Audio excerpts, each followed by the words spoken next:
Aleluya. Qué hermoso tiempo hemos tenido en este día, productivo en el propósito. La verdad que escuchar estos expositores tan poderosos, me gozo tanto. Usted no se imagina cómo yo disfruto sentarme aquí y poder tener un espacio donde uno pueda también ser edificado a través de esta palabra de gracia. Yo creo que el anhelo profundo de todo padre espiritual es ver a sus hijos levantarse y llegar más lejos que donde uno ha podido hacerlo. Es reproducir todo aquello que se ha impartido en el espíritu de uno. Eso tiene una gran valía en el reino de Dios. Eso produce gozo cuando uno entiende que esto se gestiona correctamente. Y hoy ha sido un día tan importante desde la mañana temprano. Poder ver a Alan ministrar, al pastor Manuel Mora, al pastor Manuel González, la traducción oficial en su primer día de Cristal. Jonathan compartiendo la palabra, qué modelo más hermoso, padre e hijo, la fe que habitó en Loida, Eunice, pasa a las generaciones. Este es un modelo apostólico, una fe que puede ser replicada y que puede ser expresada aún en generaciones posteriores. Es el éxito más grande que podemos tener como ministros. Así que la realidad es que estamos contentos, agradecidos, avanzando hacia la recta final y creciendo en el propósito, ¿verdad? Y hoy pues yo quiero culminar este día con una palabra que más bien quiero compartir con usted, y tiene que ver con lo que es un tema sumamente complejo, del cual la mayoría de nosotros pasamos por el proceso de tratar de entenderlo, de aplicarlo. Y la realidad es que cuando nosotros somos equipados en el Espíritu respecto a lo que es esta estación, a lo que ella significa, a todo lo que implica, nosotros nos vemos desafiados a cambios necesarios. Y esos cambios se llaman transiciones. Y esas transiciones son lenguajes que se manejan en medio del marco del Evangelio. Y uno escucha toda clase de cosas hablar respecto a lo que es una transición. Personas que te dicen, estoy en medio de una transición, quiero hacer una transición. Y muchas veces esta palabra se saca de contexto, y hoy quiero abundar un poquito sobre lo que son estos cambios y transiciones necesarias para poder avanzar en el crecimiento del propósito y del reino de Dios en nuestras vidas.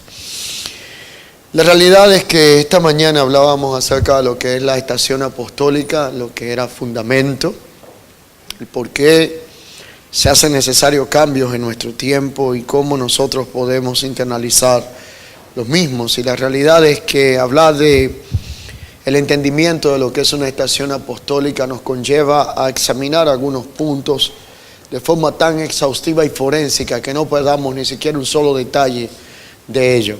Hoy día, donde tanto se habla de lo apostólico como un mover, como una moda, como una onda, como se dice por allí, es importante entender que lo apostólico, más que un mover temporal, es una estación de Dios expresando un kairos sobre la tierra.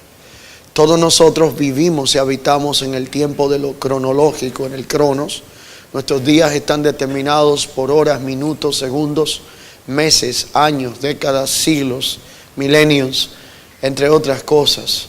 De hecho, la primera mención que la Escritura hace del orden de los tiempos aparece en Génesis.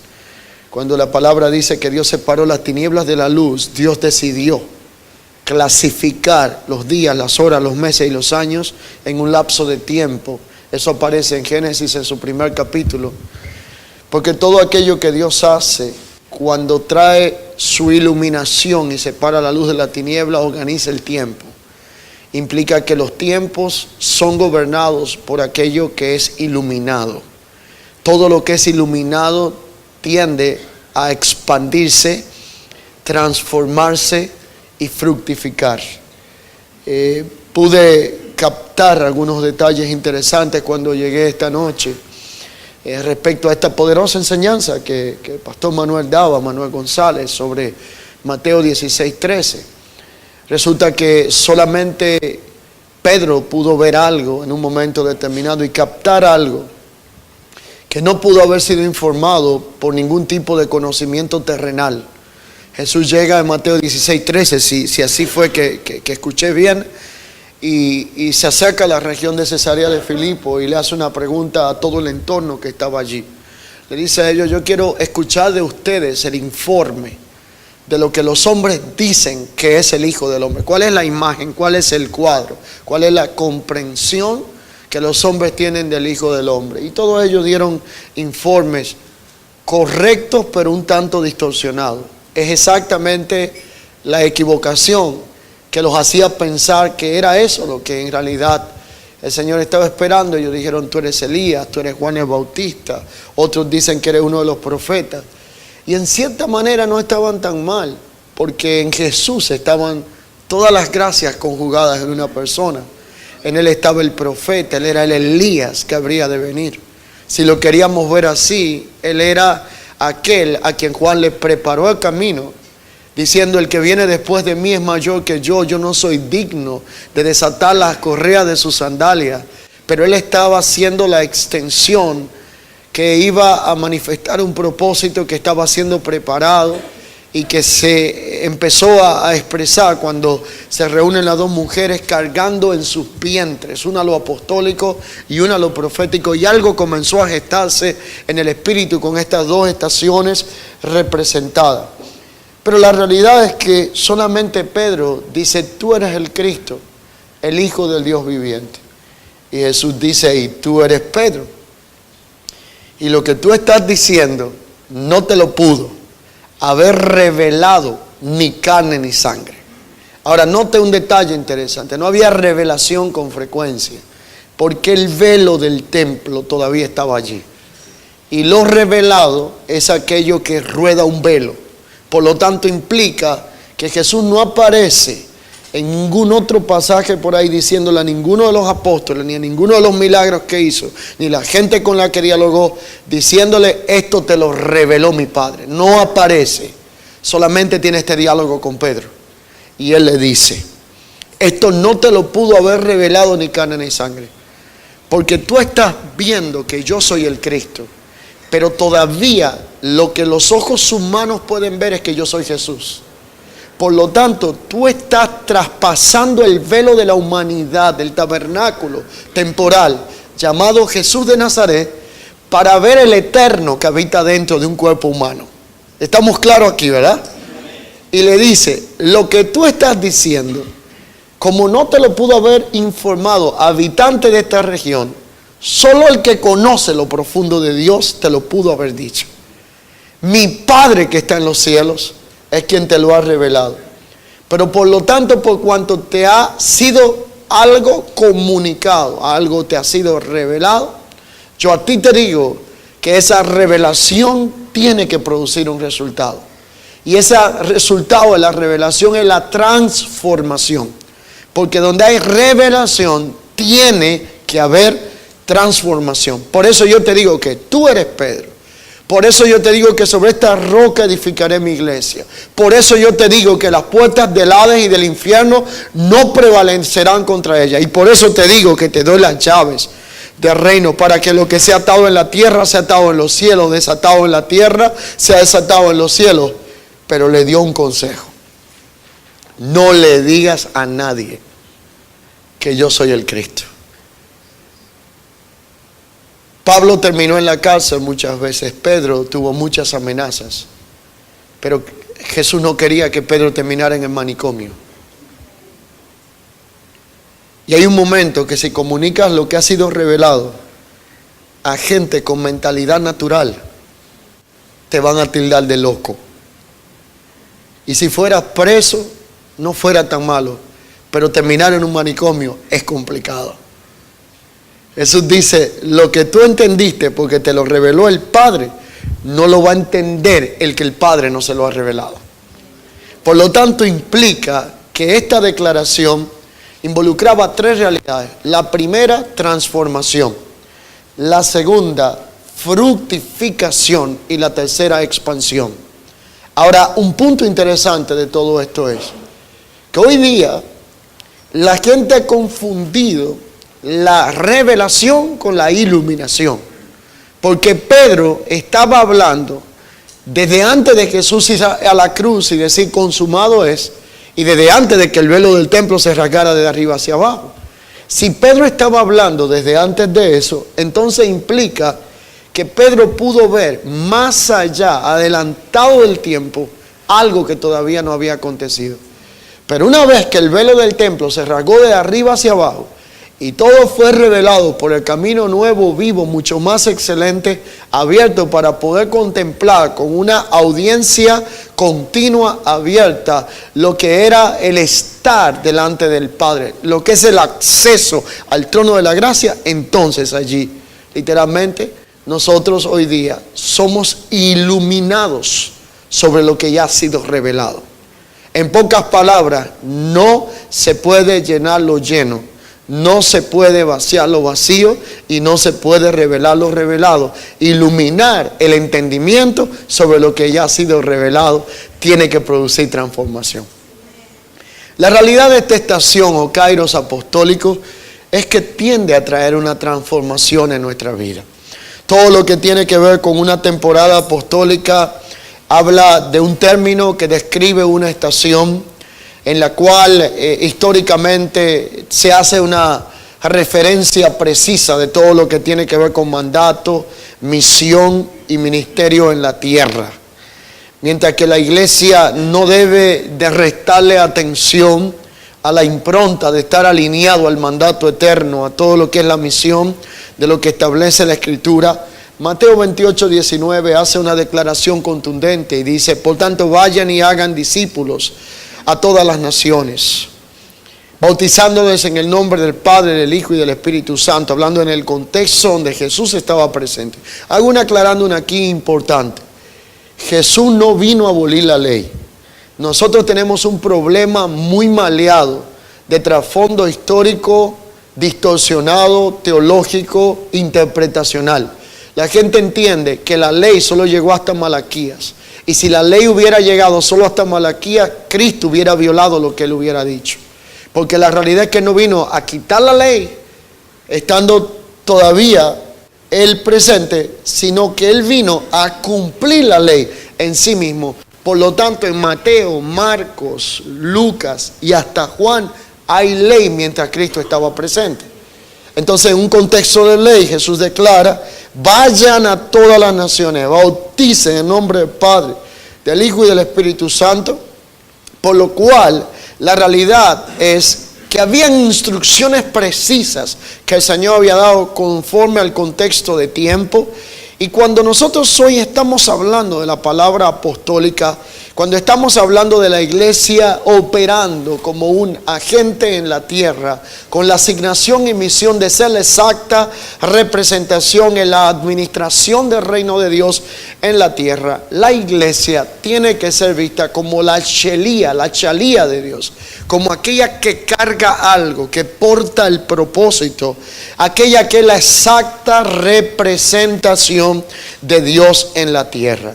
En ese aspecto, la iglesia es identificada como el cuerpo de Cristo, el cuerpo que carga el espíritu del Cristo resucitado, el cuerpo que carga el espíritu del Cristo revelado, de aquel indestructible, poderoso, eterno, príncipe de paz, aquel que lo dilatado de su imperio y de su reino no tendrían fin ni límites. Los gobernantes de las naciones son informados por los sistemas de espionaje existentes. Todos los organismos castrenses tienen fuera de lo que es el organismo un departamento especial que se llama Servicio de Inteligencia, para que todas las noches y toda la semana un gobernante pueda saber, no importa el tamaño de la nación, si quiere saber quién vive en un sector, qué hace, qué no no hace, se lo informan dándole un mensaje audible que describe la persona, dándole una descripción visible de lo que la persona hace o no hace.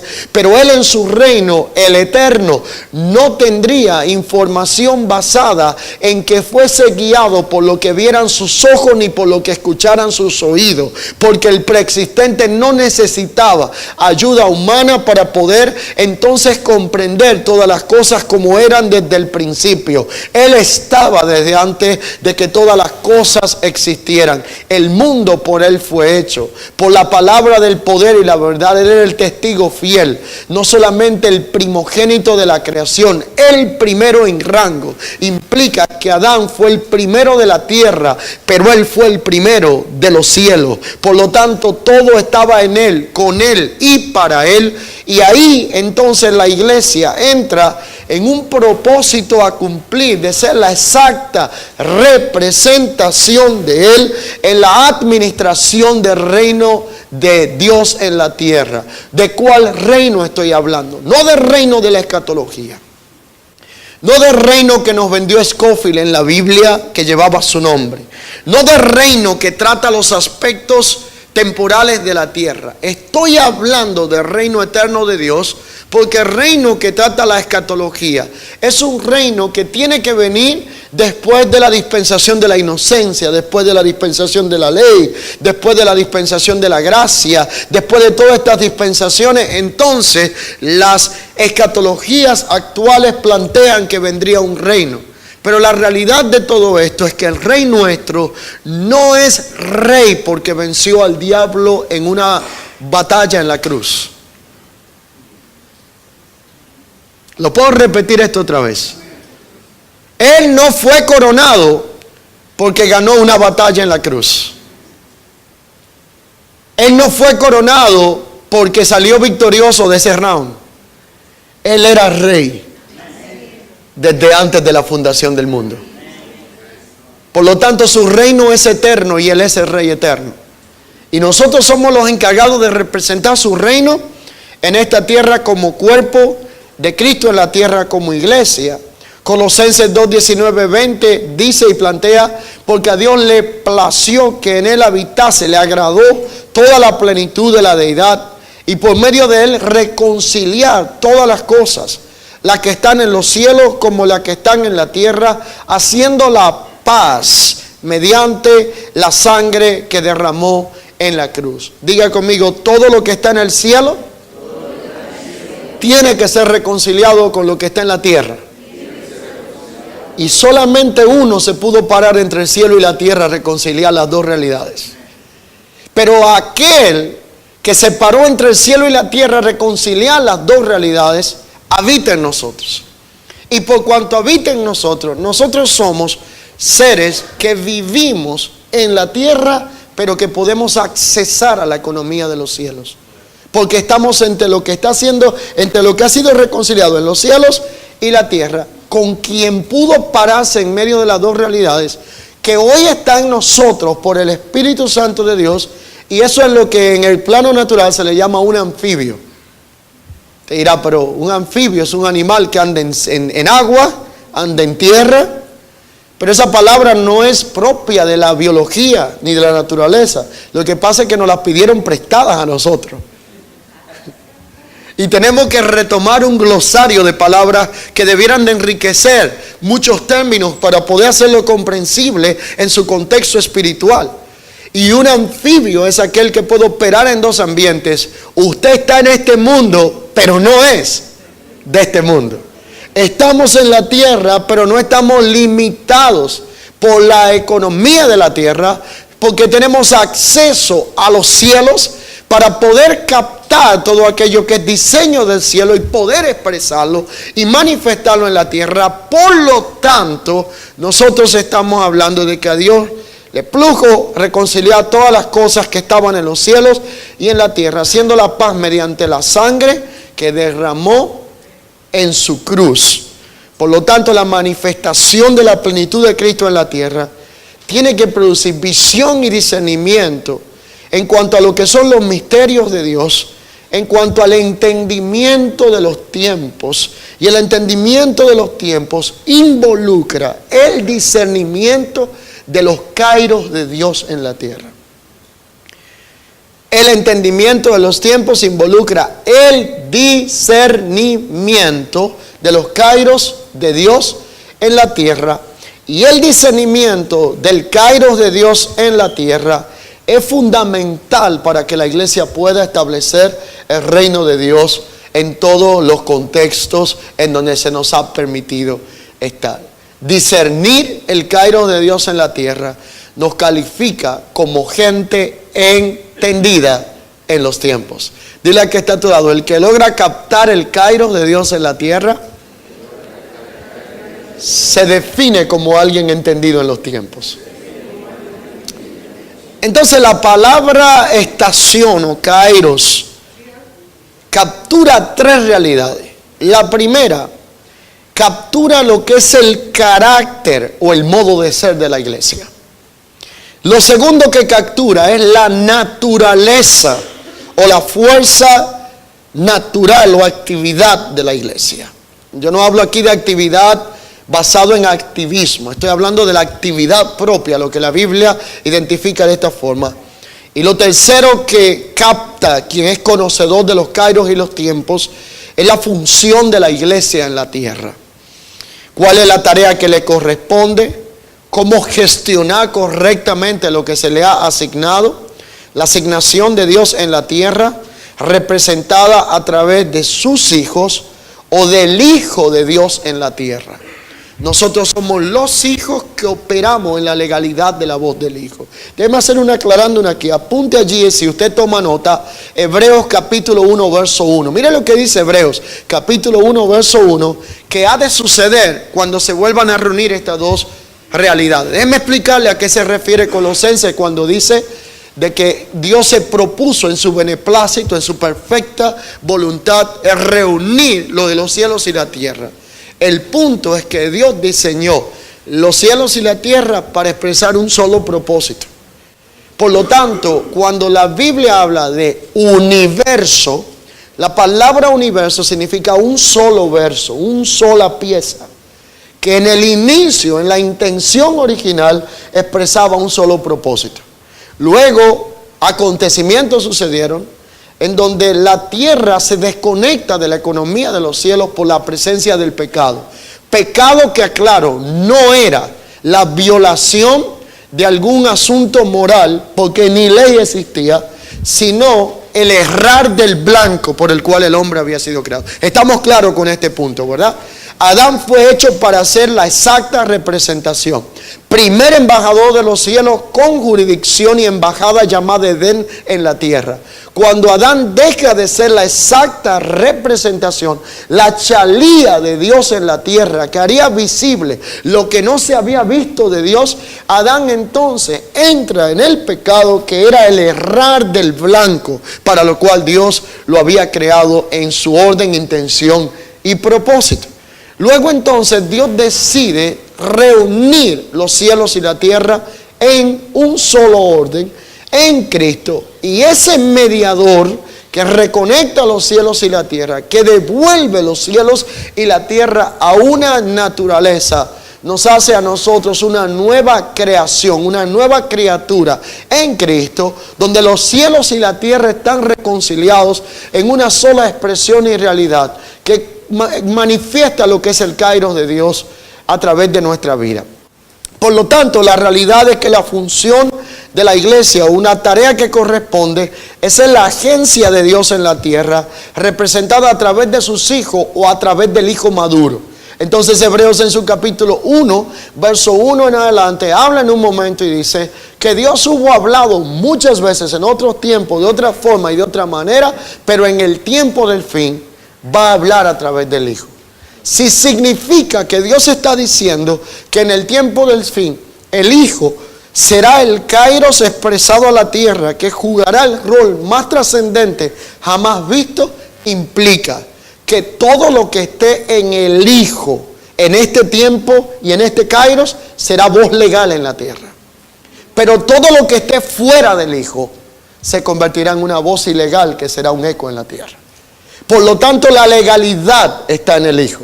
Y cuando somos reconciliados en el orden y propósito de nuestra existencia, y cuando entendemos qué es el kairos de Dios y por qué Dios está interesado de que volvamos al Hijo, entonces ya no hablamos por nuestra propia cuenta, ni emitimos nuestra propia opinión o concepto, sino que la voz del Hijo se hace una en la voz nuestra como iglesia, como hijos suyos, y podemos expresar los misterios de Dios de una forma comprensible para comunicar el entendimiento del tiempo, aquello que los reyes y los sabios de la tierra no pudieron entender en otro tiempo. La voz del Hijo es aquella voz legal en la tierra. Todo lo que está fuera del Hijo es ilegal en este kairos del tiempo presente en la tierra. Por lo tanto, la iglesia tiene una función, y la pregunta sería: ¿qué rol juegan las estaciones en la función apostólica en la tierra? Hablamos de carácter, naturaleza y función de la iglesia. Por lo tanto, implica que la iglesia es un organismo vivo que transmite vida. Fue diseñada para comunicar vida, pero la vida no nuestra, sino la vida de Cristo. Es aquella que cumple el eterno propósito de Dios en la tierra. Es aquella que expresa el reino de Dios en la tierra, y todo lo que tiene que ser comunicado para transmitir la gracia a través de vasijas humanas, que es lo que en el contexto de familia de Dios se conoce como padres espirituales, que proveen todo lo que la iglesia necesita para que pueda crecer en base al modelo de la exacta representación de Cristo en la tierra. Primera de Juan capítulo 3 verso 2 lo plantea de esta forma, diciendo: amados hermanos, ahora somos hijos de Dios, pero todavía no se ha manifestado lo que hemos de ser. Sabemos, sin embargo, que cuando Cristo venga seremos semejantes a Él, porque lo veremos tal y como es Él. Por lo tanto, una estación en el kairos de Dios ha sido predeterminada por la sabiduría de Dios, y Hechos capítulo 17 verso 26 lo plantea de esta forma: porque de un solo hombre hizo todas las cosas, para que habitaran toda la tierra, y determinó los períodos de su historia y la frontera de su territorio. Por lo tanto, entonces, la sabiduría de Dios determinó que habían tiempos establecidos, y dentro de estos tiempos establecidos, momentos oportunos, conocidos como kairos de Dios en la tierra, para que la iglesia participe activamente de la voluntad eterna de Dios. El objetivo de toda estación de Dios es traer cambios y añadir a la estación previa. Por lo tanto, toda estación de Dios no viene para restar ni dividir, sino para sumar, multiplicar y fructificar en el propósito. La estación presente jamás vendrá para traer un proceso retrógrado sobre lo que fue la estación anterior. La estación presente siempre sumará y multiplicará en lo que ya teníamos gestionado en el entendimiento. Por lo tanto, implica que el objetivo primario de cada estación es traer cambio en la tierra, es añadir a lo que fue previo. Toda estación de Dios trae una actualización. Toda estación de Dios trata de actualizar nuestro entendimiento, de traer algo a lo óptimo, de venir a aquello que tanto hemos hablado en estos días sobre lo que tiene que ver con la precisión. Y la precisión es el resultado de una actualización, y la precisión nos lleva a caminar con un enfoque correcto, donde el tiempo es redimido, administrado de mejor forma, y lo que te pudo llevar 10 años, tú lo empiezas a ver en uno. Lo que te pudo llevar un año, usted lo empieza a ver en meses. Lo que te llevaba meses lo ves en semanas. Lo que te llevaba semanas lo ves en días. Los días siguen teniendo 24 horas. Las horas siguen teniendo 60 minutos. Los minutos 60 segundos. Lo que cambió no fue la manecilla de tu reloj, es que te conectaste con el kairos de Dios. Y cuando el kairos de Dios invade la realidad de lo que es nuestro crono, hay un acelerador aceleramiento en todo aquello que estaba detenido, en todo lo que estaba impreciso, en todo lo que estaba carente de objetividad. En esta estación no hay tiempo para perder. En esta estación tendremos que hacer como Abraham. Abraham caminó 3 días de camino con el hijo para sacrificarlo, con los asnos, con los camellos y con los criados. Pero cuando llegó al lugar de la definición en el monte, dijo: ustedes se quedarán con los burros, pero mi hijo y yo subiremos, adoraremos y volveremos. Él iba a sacrificarlo, pero él sabía que el que le estaba pidiendo esto era tan fiel que no solamente le proveería lo que necesitaba para que no tuviera que sacrificar lo que le había dado. Abraham era tan inteligente que Abraham sabía que el hijo de la promesa, llamado Isaac, tenía promesa de que le daría descendencia hasta así como fueran los confines de la tierra y como las estrellas del cielo. Dios no te va a pedir, Dios no te va a prometer algo hoy para pedirte que lo mates mañana. Por lo tanto, Abraham entendió, adelantado al tiempo, que si Dios le prometió que le multiplicaría la descendencia como las estrellas del cielo y las arenas del mar, así a través de este Isaac, Abraham dijo: yo voy a sacrificarlo, pero iremos, volveremos, adoraremos. Sin embargo, ustedes quédense con los burros, que mi hijo y yo iremos, adoraremos y volveremos. Dile al que está a tu lado: iremos, adoraremos y volveremos. Pero le llevó esto una decisión. Perdónenme que se lo diga. Yo no he visto el primer burro, he visto muchas vacas por esta zona, pero no he visto burros. Pero ustedes todos saben lo que es un burro, ¿no? Me dijo alguien que no anda mucho porque lo cocinan. Supe eso. Pero hay gente que usted la va a tener que dejar con los burros en el lugar de la decisión. Perdónenme que se lo diga de esta forma.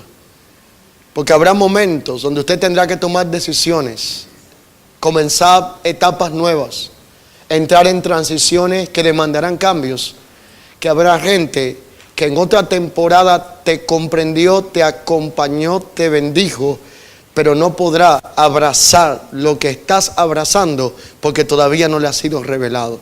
No te detengas por aquellos que no te entienden.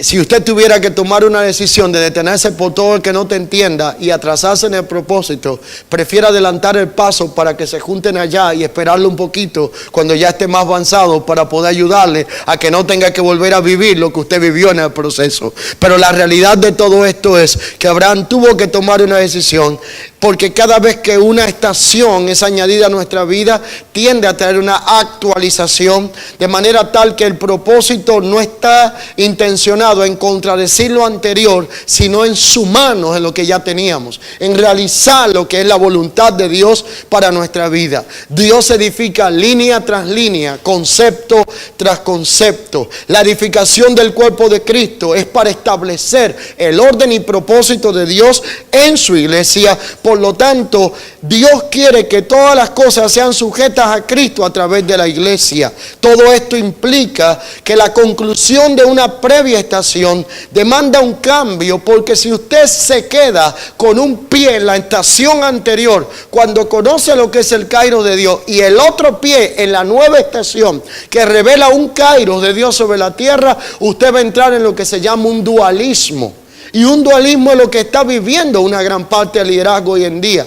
Son un domingo de la ley y el lunes de la gracia. Un día caminan en lo antiguo, otro día caminan en lo nuevo. Cada vez que hay un mover o una onda nueva en el evangelio, la andan buscando y abrazando con la intención de que produzca resultados de multiplicación. Y yo les vengo diciendo de temprano que Dios no se enfocó más en la multiplicación que en el multiplicador. Por lo tanto, la fiebre no está en la sábana, sino en quien está arropado con ella.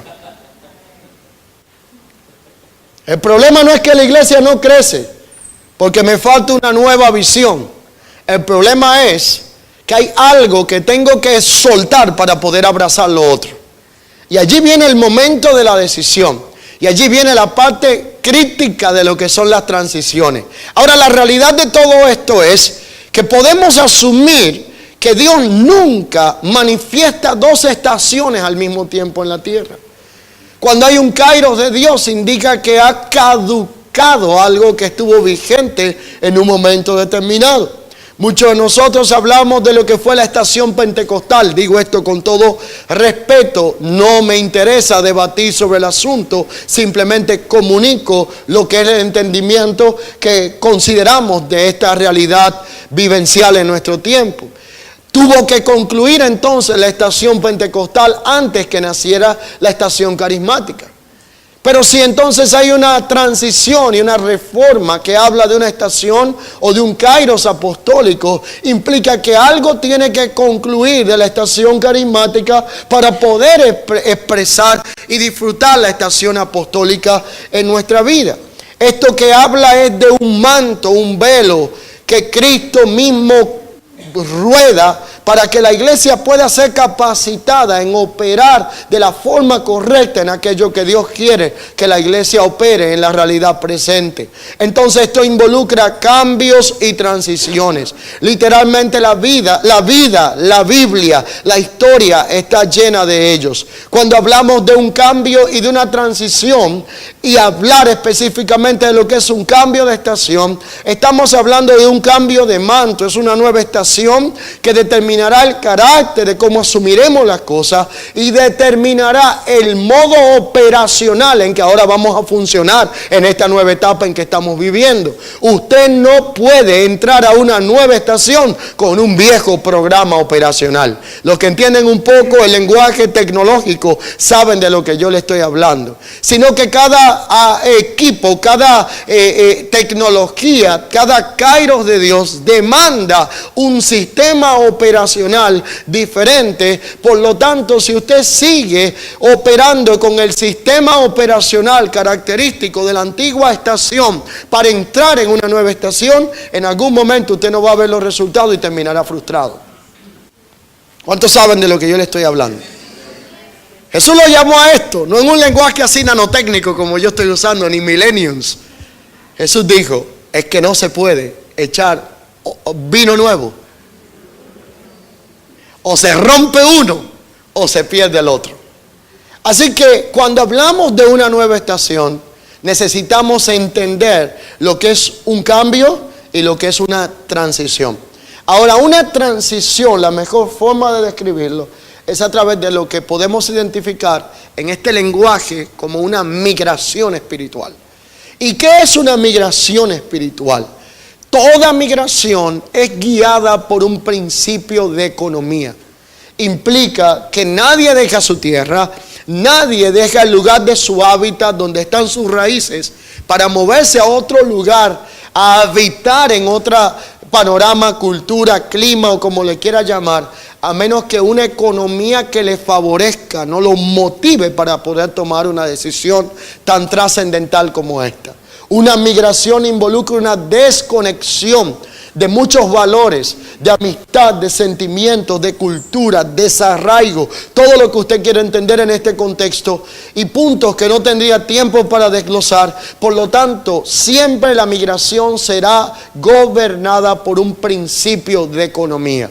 Cuando la realidad de una migración espiritual se efectúa dentro de un kairos de Dios, lo primero que usted va a encontrar es que a todo el que usted le dice, ¿cómo transicionaste? ¿Qué te motivó a transicionar de la estación en que estabas para estar ahora conectado con la estación donde estás? Siempre encontrará una palabra común denominador y es la sequía y la bancarrota espiritual que se estaba viviendo en la estación anterior. Entonces un cambio de economía demanda un cambio de estación para moverte de lo infructífero a lo que es fructífero, para moverte de lo que es religión a lo que es comunión, para moverte de lo que es ley a abrazar lo que es gracia, para moverte de aquello que es inexacto para abrazar aquello que es exacto y preciso, para moverte de la cultura del consumo a la cultura de la productividad, para moverte de la realidad de aquello que ya está carente de vida para aquello que vive e imparte vida y se reproduce de la forma correcta.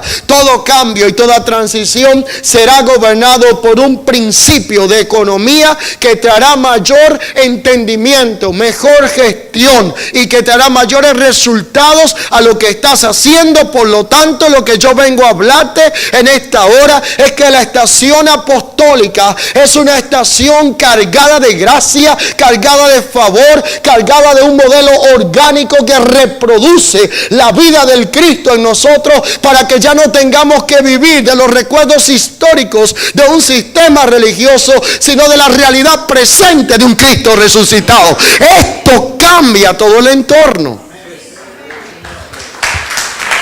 Hacer ministerio era una carga pesada. Ahora nos deleitamos y disfrutamos en lo que estamos haciendo. Cuando llegaban los domingos en la estación pasada, los sábados los pastores estaban como cuando usted entra en un estado de pánico porque mañana es domingo, hay que predicar, hay que preparar el sermón, hay que buscar el diccionario, hay que trancarse 7 horas, hay que ayunar 5. No me hablen hasta que no sea glorificado. Usted sabe que eso se vivió así, ¿no?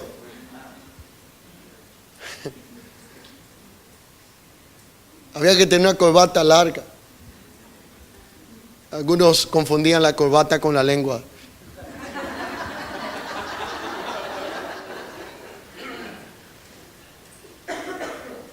El que entiende, entienda. Era una carga pesada. La economía, la administración. ¿Cómo vamos a lidiar con los 3 cabezones que toda la semana piden consejería? No significa que en esta estación no damos consejería, pero se reducen porque la gente no viene a oír sermones, sino palabra viva que trae solución mientras se está comunicando. Para que ya no dependas del consejo maleado sin contexto bíblico, sino que el mensaje mismo te resuelva la vida mientras estás recibiendo. ¿Me explico, no? Era una carga pesada. El ministerio mató mucha gente. Y Dios no va a diseñar el ministerio para que sea tu muerte física, tu destrucción familiar, la ausencia de tus hijos, de manera tal que cuando crezcan ni a punta de pistola vean el evangelio. Ese no es el diseño de Dios. El diseño de Dios es orgánico, imparte vida, produce deleite. Es para que te goces en lo que estás haciendo. Ahora, mientras antes era predicar una carga, ahora predicar es un deleite. Ahora es un regocijo. Porque cuando hablamos, no hablamos lo que no estamos viviendo, sino la realidad que está gobernando nuestra vida. Hacer tu voluntad me llena de gozo. Caminar en tu orden me hace regocijarme en el Espíritu. Disfrutamos la gracia, entendemos el reino, gestionamos desde el entendimiento lo que estamos haciendo. Ahora no nos afanamos por la economía, no porque tengamos más, sino porque teniendo menos lo tenemos todo. Antes le decíamos a la gente, sé fuerte, Dios te quiere fuerte. Ahora entendemos que mientras más débiles somos, más fuertes nos hace por causa de su gracia. Por lo tanto, no luchamos por ser fuertes, sino por ser lo que somos, para que la gracia opere en nuestra debilidad y complemente lo que está incompleto. Lo que no podíamos hacer en la carne, ahora lo hacemos en la fe del Hijo de Dios. La economía ha cambiado, la gracia ha transformado. La vida de Cristo no es una realidad dominical, es una realidad presente que la disfruto a todo momento. Escúcheme bien, me desayuno pensando en Cristo, almuerzo pensando en Cristo, trabajo con Cristo presente, me baño con Cristo presente. Todo lo hago en Cristo, porque se acabó la religión. Ahora no vengo al templo, simplemente no vengo a la iglesia. Sé lo que es el templo, sé lo que es la iglesia. Por lo tanto, ahora en Él somos, nos movemos, andamos. Por lo tanto, donde yo voy, Él va conmigo y Él es mi realidad presente. Y esa es la vida de Cristo en nosotros. Y la vida de Cristo en nosotros todo lo cambia. Todo lo transforma. Todo lo pone dinámico. Todo lo hace mucho más interesante, mucho más atractivo, mucho más glorioso, mucho más poderoso. ¿A cuánto la pasada estación no les robó el gozo muchas veces? Vamos, seamos sinceros. ¿A cuánto la pasada estación no lo trasnochó? Por lo que decía un hermano que te amenazaba con que dividiría la iglesia si no hacías lo que quería. ¿A cuánto la pasada estación no le robó la paz cuando vinieron muchos momentos donde usted estaba más preocupado en cómo usted lo iba a hacer, a cómo Dios lo iba a hacer a través de usted? ¿A cuánto la pasada estación no le produjo arruga? Déjenme decirle, esta estación en la gracia te cambia el rostro sin necesidad de cirugía, porque el punto es que usted está más gozoso y todo lo que está en gozo tiene que tener un cambio. Y si usted no entiende lo que estoy diciendo, le voy a poner un secreto. Búsquese una foto de cuando usted estaba en la antigua estación. Y póngala al lado de una hora. Lo normal es que usted esté peor y más arrugado. Lo que va a sorprenderle a muchos es que si usted se ve 10 años atrás y ve lo que Dios ha hecho ahora, usted dirá, pero no hay bisturí, no hay cirugía. ¿Qué fue lo que cambió? Cambios y transiciones vinieron a tu vida que te introdujeron a una nueva estación. Y la realidad de esta estación apostólica es que Dios trae un cambio en nuestro sistema operacional. Y cuando Dios trae un cambio en nuestro sistema operacional, entonces nos ayuda a disfrutar de los privilegios que antes no podíamos disfrutar porque no había visto cambios y transiciones expresados de la forma correcta en nuestra vida. La realidad es que yo estoy hablando con muchas personas que están sumamente enfocados en todo esto que hemos comunicado, que está en la Escritura, que es intención de Dios, que es un kairos de Dios, que es estación de Dios. Esto que hablamos que tiene que ver con la estación apostólica. Pero la realidad es que muchos se quedan allí solamente en lo que es el escuchar todo esto, porque hay algo que los detiene a transicionar. Y uno de los puntos interesantes es que todo el mundo quiere la revelación, pero no todo el mundo abrazará el cambio. Pero ¿qué pasa con los cambios? La realidad de los cambios es que nosotros no podemos perder de vista que lo más normal en la vida son los cambios. Si hay algo en este mundo que debemos de estar dispuestos a experimentar continuamente, se llaman los cambios. Ellos se convertirán en parte de nuestra vida diaria. Desde el día que usted nace hasta el día que usted se muere, diga conmigo, experimentaremos cambios. El primer cambio es que teníamos 9 meses en el vientre de mamá. Allí comíamos, tomábamos, estábamos contentos, nos suministraban todo por el cordón umbilical. Teníamos un ambiente cálido y desde el momento que usted y yo nacemos, lo primero que sucede es que salimos de lo que está cálido al frío de afuera. Hay que ponernos una frazada. Segundo, un hombre vestido de blanco viene con una mano muy pesada y te hace para que grites. Y adentro no llorabas y ahora tienes que vivir gritando todo el tiempo porque el cambio produjo algo que antes no lo habías experimentado. Desde que usted nace hasta que usted muere, lo más normal es los cambios. Aquello con lo que debemos de familiarizarnos es con los cambios. A la gente le dan miedo los cambios. Lo que debiera darle miedo es no cambiar, porque todo lo que no cambia se fosiliza, porque todo lo que no cambia deja de transmitir vida, porque todo lo que no cambia se convierte en historia para el museo, pero lo que cambia evoluciona, se transforma, se reforma. Todo lo que cambia entra en un proceso de transformación. Entonces, hablar de procesos traumáticos de transformación que nos van a llevar a depender de una economía que no conocíamos ni manejábamos, nos va a sacar de la zona de confort. Por lo tanto, todo esto que habla de cambio tiene que ser descrito de la forma correcta. Y la realidad es que cambio es el concepto que denota la transición que ocurre de un estado a otro. Cambios de estados, cambios de materia, cambios en todo aquello que tiene que ver con la vida, áreas de la vida, procesos de transición. Pero la realidad es que nuestra respuesta ante los cambios y la tendencia del ser humano siempre será resistir los cambios. Porque a la mayoría de nosotros no nos gusta que las cosas cambien. Porque cuando las cosas cambian, nos sacan de nuestra zona de confort.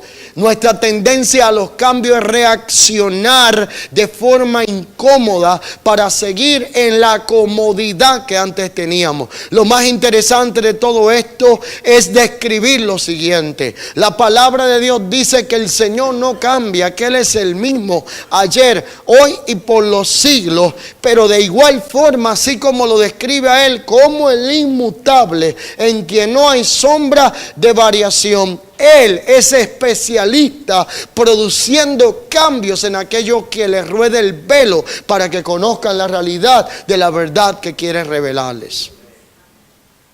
Por lo tanto, hoy día muchas cosas van a cambiar, pero las tres reacciones principales que tendremos y veremos manifestadas a los cambios o hacia los cambios son: la primera, encontrarnos con algunos que abrazarán el cambio.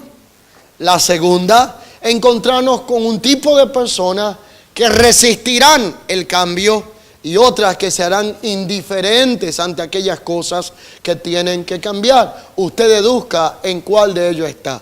O estás en el grupo del que lo abraza aunque no lo entienda, o estás en el grupo del que lo resiste, o estás en el grupo del que sabe lo que tiene que hacer pero se hace indiferente por conveniencia o por temor a pérdida. Un gran amigo me dijo un día, estando en el continente africano, una palabra en la madrugada después de que habíamos predicado. Habíamos disfrutado un tremendo momento glorioso. Estábamos ya sentados y listos para irnos a dormir, cada quien a su respectiva habitación.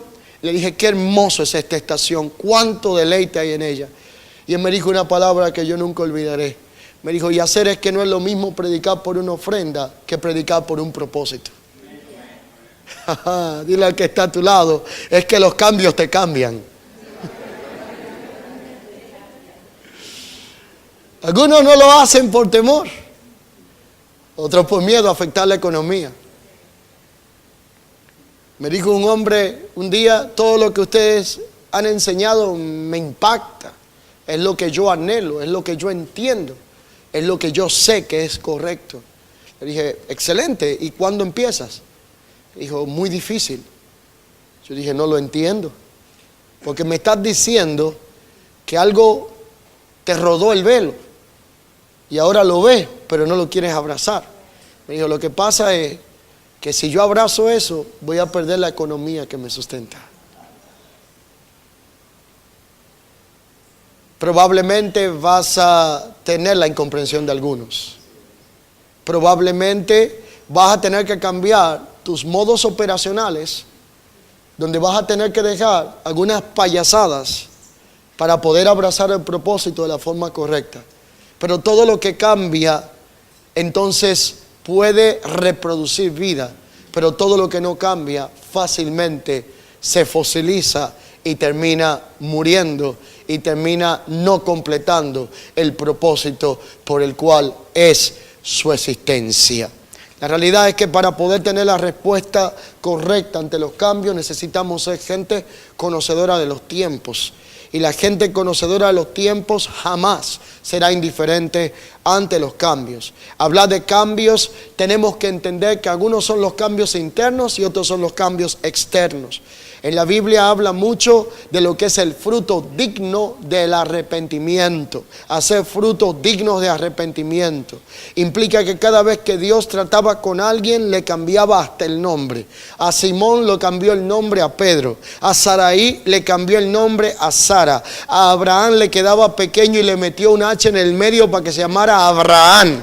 Por lo tanto, un cambio de nombre siempre tendrá como antesala un proceso de transformación. El cambio del nombre será la notificación de que pasaste por el proceso y saliste vivo, porque si estás vivo te cabe otra letra o algo de lo cual Dios te ensanchará en algún aspecto, porque la iluminación no viene para que mengues, sino para que te amplifiques en el propósito y para que puedas ver manifestado aquello que es el resultado de lo que te fue iluminado y revelado.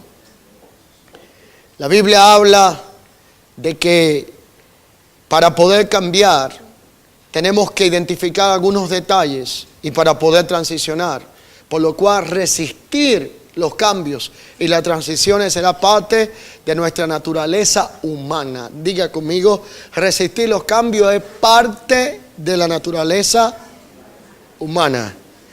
Producir los cambios es parte de la naturaleza divina. Por lo tanto, mientras yo resisto cambio como humano adámico caído, Dios está produciendo cambios porque Él es un Dios que siempre tendrá algo nuevo que comunicarnos. Siempre nos dará a conocer algo porque el plan de Él es tan grande que ni siquiera se lo pudo entregar a una sola generación, sino que lo repartió en varias. Y por eso el Dios de Abraham es el Dios de Isaac, el Dios de Jacob, el Dios nuestro, porque un solo no daba para cargar con todo el proyecto. Y Dios decidió repartirlo en diferentes generaciones. Cambios y transiciones implica que no hay nadie que pueda escaparse de los cambios. Si corre los cambios te persiguen. Tendremos que aprender a vivir con ellos desde el nacimiento hasta el fin de nuestra existencia. Todo lo que no cambia está próximo a fosilizarse. El cambio es parte de la naturaleza del trato de Dios para con nosotros. Y aunque Dios es inmutable y Él no cambia en su esencia, Él espera que nosotros sí, para poder alinearnos a la naturaleza que Él ha querido comunicar a nosotros. Nuestra naturaleza humana resistirá los cambios. En pocas palabras, lo que menos nos gusta es la idea de tener que cambiar, y un nuevo nacimiento implica una transformación espiritual que trae a nosotros un genuino arrepentimiento y un cambio de mentalidad. La Biblia llama esto la renovación del espíritu de vuestra mente. Y una cosa es renovar la mente y otra cosa es cuando la Biblia dice renovaos en el espíritu de vuestra mente. Por lo tanto, implica que todo lo que es gobernado de la posición del espíritu retorna al orden y diseño por el cual fue concebido. Porque nosotros fuimos diseñados para poder ser gobernados desde la posición del espíritu, no desde el alma. Pero la realidad es que en una generación tan almática, tan operativa por los sentidos, voy al culto a ver si siento la presencia. Hoy no sentí a Dios. Se me erizaron los pelos. Necesito que me echen algo para sentir algo, aunque sea agua. Hoy día hay gente bautizando en el nombre del Evangelio. Yo pensé que eso se había quedado con el catolicismo, pero seguimos viendo pastores que bautizan con agua bendita. Un día le pregunté a uno, ¿y por qué le riega agua a la gente? Sientan la unción. Y me dijo, es que la gente tiene que sentir algo para sentir que sintió. Usted lo entendió, ¿verdad? Alimentamos la cultura almática. En vez de tener una familia reunida que esté recibiendo la palabra, parecemos un gimnasio. Levanta la mano, baja el pie, toca que está a tu derecha, búscate a la izquierda. Usted sale de aquí hasta con grasa menos, El príncipe de los predicadores, Spurgeon, fue tan visionario que en un momento dijo, en algún día dejaremos de tener pastores para tener payasos que te tengan el circo. Hoy en día se habla más de psicología en las plataformas que de palabra de Dios. Porque el punto con todo esto es que hablar de cambios implica romper con una cultura que es inexacta para entrar en una cultura que es exacta, que te agiliza en el propósito, que gestiona lo que tiene que ser gestionado en tu vida. Y usted no ha venido aquí para que le entrenemos el alma, sino para que entrenemos el espíritu. Y el espíritu gobierna el alma y el alma gobierna el cuerpo. Por lo tanto, renovación en el espíritu de la mente va a producir un entendimiento que gestionará correctamente todo aquello que te ha sido dado en equipamiento por Dios, pero que todavía no ha sido comunicado correctamente, porque no podemos comunicar lo que no ha sido entendido. Entonces Pablo dice, renovaos en el espíritu de vuestra mente, por lo cual hay diversas causas por las cuales nosotros podemos entender el kairos de Dios para poder llegar a la conclusión de que necesitamos entrar en una transición o un cambio, y luego de esto trataré de concluir.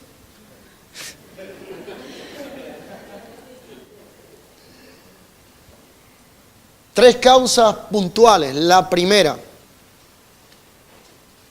por causa de procesos de parte de Dios. Hay procesos que producen cambios en nuestra vida. Segundo, eventualidades. Y tercero, revelación. Lo que usted no cambie por revelación, lo tendrá que cambiar por causa de una crisis. Se lo voy a plantear así. Dios te da las buenas y las difíciles. Las malas yo no sé quién las da. Pero en la bondad de Dios, Dios te pone las buenas y las difíciles. Las buenas por revelación, las difíciles por crisis. Muchos cambios en nuestra vida no se originan con nuestra decisión, pero habrán demandas que serán puestas, que nos traerán la decisión de cambiar. Modificarán conductas, requerirán acciones, decisiones de parte nuestra, en pocas palabras, cosas que Dios hace y otras que Él no las hace, porque nos toca a nosotros asumir el rol de la responsabilidad de hacerla. La Biblia está llena de ejemplos y denota momentos en donde hubieron cambios significativos. La Biblia habla de una perfecta voluntad de Dios y habla de una voluntad permisiva. Por lo tanto, hablar de cambios y transiciones será lo mejor que nos puede pasar. Pero los cambios solamente estarán disponibles para aquellos que lo abracen. No podrán ser efectuados por aquellos que se hacen indiferentes. No podrán ser efectuados por aquellos que se niegan a aceptar la realidad de que hay una demanda en el tiempo. Por lo tanto, una nueva estación o un kairos de Dios en la tierra, como lo es el kairos apostólico, demandará cambios y transiciones necesarias, de modelos tradicionales a modelos orgánicos espontáneos. Traerá cambios de modelos de liderazgo y de gobierno eclesiástico democrático a modelos de gobierno teocrático. Traerá cambios en una economía de la manipulación para una economía de la generosidad. Traerá cambios en lo que tiene que ver con la realidad en cómo hacemos ministerio como una carga pesada, incómoda y hasta aburrida y traumática, para comenzar a hacer ministerio desde la perspectiva que disfrutamos lo que hacemos para Dios, porque lo estamos haciendo de una forma orgánica que no nos traumatiza ni nos hace sufrir una pesadumbre, sino que nos produce deleite, porque es un deleite poder servirle a Cristo. Cambios y transiciones será aquello que sucederá en la vida de todo aquel que sea parte de un organismo llamado iglesia, que tiene y transmite la vida de Cristo. Cambios sin transiciones será la demanda para todo lo que porta la vida de Dios en sí. Por lo tanto, transicionar es una realidad que no puede ser pospuesta. Transicionar es una realidad que debe de ser abrazada, que debe de ser captada por aquellos que conocen el tiempo, sabiendo que cuando un kairos de Dios visita la tierra, lo mejor que te puede suceder es entenderlo y abrazarlo y caminar en pos de ello. La realidad de esta presente estación producirá una confrontación tal que tendrá una demanda sobre aquello que fue inexacto por mucho tiempo, para ser gobernado por aquello que es exacto y por aquello que transmite la vida de Cristo.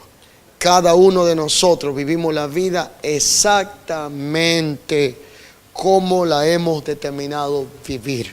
Por lo tanto, lo exacto no es sinónimo de lo perfecto, porque podemos estar también exactamente equivocados. Y eso no significa que podremos reproducir aquello que Dios quiso que reprodujéramos en nuestra vida. La exactitud traerá días prolongados. La exactitud hará que haya mayor calidad en la administración y en la gestión. Por lo tanto, la exactitud nos llevará a que nosotros podamos reproducir la vida de Dios en nosotros, y la falta de exactitud entonces nos llevará a vivir una vida religiosa, carente de propósito y vacía de deleite. Pero la exactitud literalmente nos llevará a poder alcanzar objetivos claros para poder dar en el blanco y no errar de la asignación por la cual fuimos alcanzados por el Señor. Conclusión. Pero algo exacto solamente puede ser exacto cuando es medido por un patrón. Porque yo no sé lo que es exacto si no tengo un metrón para definirlo. Así que algo está exacto porque se ajustó a la medida. Y el metrón, el patrón que determina la exactitud en esta presente estación y kairos de Dios, llamado la estación apostólica, se llama Cristo. Cristo debe de ser el centro. Él es el objetivo principal de nuestra predicación. Él es el propósito de nuestra existencia. Porque sin Él no pudiésemos estar en la exactitud. Hoy oramos al Señor que vidas que están en este lugar, que han entendido la realidad y la demanda de una economía que ha sido quebrada para entrar en una economía espiritual que está sustentada por un kairos de Dios en la tierra, entrarán en el principio correcto de abrazarlo, de transicionar, de soltar lo viejo para poder abrazar lo nuevo, de poder entrar en esa dimensión en donde el vino nuevo es echado en el odre nuevo para corresponder de la forma correcta tanto el uno como el otro. Oramos hoy para que Dios traiga decisiones contundentes sobre la vida de personas, que quite la preocupación, el temor a cómo te sustentarás mañana cuando dejes de depender de algunos modelos manipulatorios que existieron en nuestra antigua estación.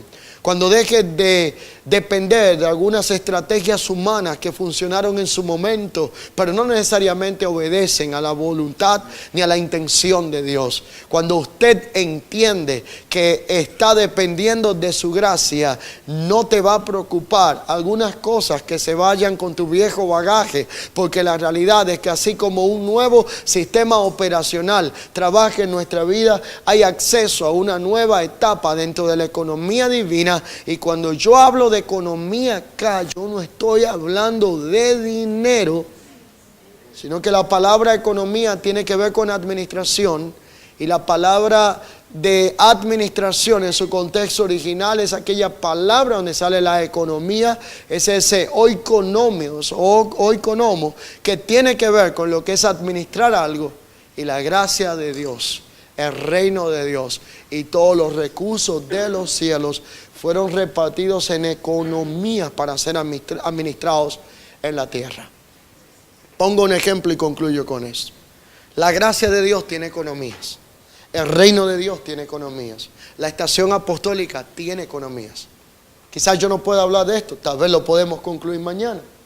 Pero la gracia de Dios se expresa, es tan grande, tan gloriosa, tan inescrutable, tan multiforme, la gracia abundante de Dios, que Dios tuvo que administrarla a través de economía.